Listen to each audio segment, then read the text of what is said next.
Tune in for a tale, words that set sail. Digital Splendor, Literature Illuminated. You know, when you picture Benjamin Franklin, you probably see the wise old statesman on the $100 bill, or maybe the inventor flying a kite in a storm. But that's the finished product. That's the final draft. Today we're going to dig into the messy, era-filled first draft of his life. The incredible story of how a teenage runaway basically wrote his own destiny.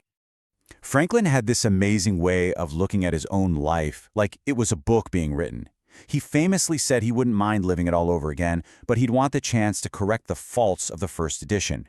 And he had a special name for those faults, his errata. That's a printer's term for errors. This idea, this commitment to editing his own life, was absolutely key to who he became. So, that's the big question, right? How does a kid who illegally breaks his apprenticeship end up as one of the most important figures in American history? This isn't just a history lesson. It's really a story about radical self-invention, a journey that was fueled by failure, betrayal, and this incredible ability to learn from his own mistakes. Okay, so our story doesn't start in a grand hall or a fancy university. It starts in a small, dusty print shop in colonial Boston, where a young Ben Franklin felt a lot less like a brother and a whole lot more like a prisoner. So, Ben was born way back in 1706, and at just 12 years old, he was apprenticed to his older brother James. But this wasn't some warm, fuzzy family business. No siree. James was his legal master, and Franklin later wrote that his brother would often fly into a rage and beat him. By the time he was 17, Ben had had enough. He made a huge, life-changing decision. He ran away. I mean, you gotta stop and think about what this really meant back in 1723. A runaway apprentice was basically a fugitive from the law. Here's this 17-year-old kid with no references, barely any money, fleeing 300 miles from the only home he'd ever known. It was a massive gamble that could have easily ruined his life before it even started. So after this really grueling journey by both sea and land, where he was soaked by rain and got a lot of suspicious looks, he finally stumbles into the city that would come to define him, Philadelphia. But his grand arrival, well, it wasn't exactly the stuff of legend. In fact, if you were watching, you'd probably think it was pretty hilarious. The details here are just perfect. He's filthy from his journey. His pockets are stuffed with spare shirts and socks, and he's so hungry that he buys 3 giant, puffy bread rolls. He tucks one under each arm and starts munching on the third as he walks down the street. And who happens to see him in this state? His future wife, Deborah Reed, who just thought he made a most awkward, ridiculous appearance. What a first impression.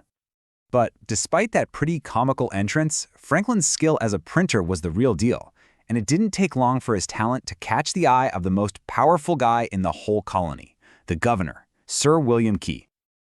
Governor Keith was so impressed with this ambitious kid that he made him an offer that was, frankly, unbelievable. He told Ben that the other printers in town were terrible, and that if Ben wanted to start his own shop, he, the governor, would personally pay for the whole thing. For a poor teenager, this was like winning the lottery. So the plan seemed simple enough. Governor Keith would give him official letters of credit so he could go to London and buy a printing press. But every time Franklin went to pick them up, Keith was supposedly too busy. This went on and on, right up until the ship was about to leave. Keith told him not to worry, that the letters were definitely on the ship. So Franklin sails all the way to London, full of hope, only to find nothing. The letters weren't there. They never existed. The governor had lied about the whole thing. Just imagine that feeling. You're 18 years old, you're stranded in London, a massive foreign city. You have no money, and you've just been completely betrayed by this powerful man you trusted. He had only one thing he could fall back on, his skill. But he didn't just give up. No way. He rolled up his sleeves and found work at a couple of London's most famous printing houses. And for the next year and a half, he worked his tail off, got even better at his craft, and just learned how to survive on his own. It was a brutal education for sure, but it was also invaluable. You can see his pragmatic mind at work even in the little moments. At this point, Franklin was a vegetarian. But on the boat trip, the smell of frying cod was just too much. He was struggling with his principles until he saw the fisherman cut open the cod and find smaller fish in its stomach. And that's all it took. He reasoned, if you eat one another, I don't see why we mayn't eat you. And then he ate the cod. Now, this whole disaster, the betrayal, being stranded in London. It could have easily just filled him with bitterness for the rest of his life. But this is where Franklin did something truly amazing. He turned his focus inward and started to systematically analyze his own mistakes. And he used that term from his own trade, errata. See, in printing, an errata slip is a list of corrections that gets inserted into a book after it's been printed. Franklin started to see his own failures not as these giant catastrophes, but as errata, mistakes that he needed to acknowledge, correct, and learn from for the next edition of his life.